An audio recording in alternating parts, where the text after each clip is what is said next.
was a wide-ranging conversation about Europe and its fortunes. But what I can say is I came away from that meeting utterly convinced she is totally committed to the future of Europe. And you're more convinced that Europe's going to muddle through? That's the term they keep using, muddling through, and I think they'll muddle through, yeah. Might be a messy muddle, but they're going to do it. And how will they? When you say convinced, related to Europe, what I'm proposing Yeah. was, do you mean in terms of the Eurozone or the EU? I think both.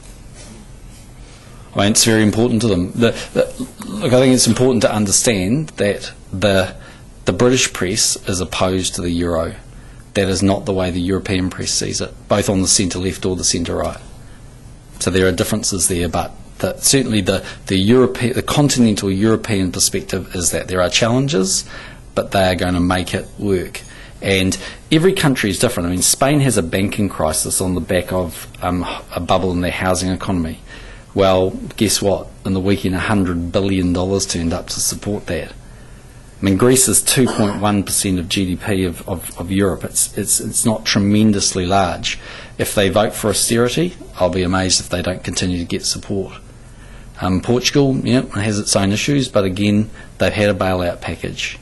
There is a huge amount invested in the success of Europe. It doesn't mean it can't fail, but if it does fail, it won't be without the best of intentions and a massive amount of support. Was Merkel worried about, though, that generally that $100 billion and maybe the attention's going to be turned to Italy now?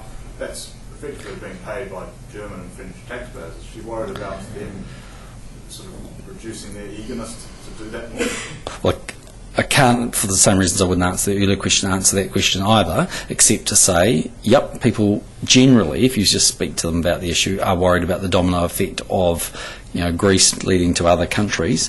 But maybe that answers the question of why a bailout package for Spain was provided before the elections on June 17. You mentioned at the outset about that we do have significant trade interests still in Europe. We do. Notwithstanding our development of trade with Asia. Was your gut feeling that IMFAC's current representation in Europe is about right? Is that the balance right? I think the proposed mergers and consolidation are right. I mean, fundamentally, they're putting more resource into Brussels, and it's quite clear Brussels is getting more power over time. I think there are some places where we've had historically slightly larger operations, and it's probably appropriate that they are slightly reduced. So on balance, yes, I'd say that's about the right footprint.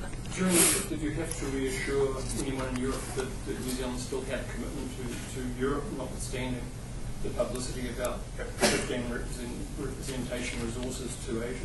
No. I mean, they were all fascinated in what we thought of Asia, but it wasn't the other way around. How was Mervyn King? Focused.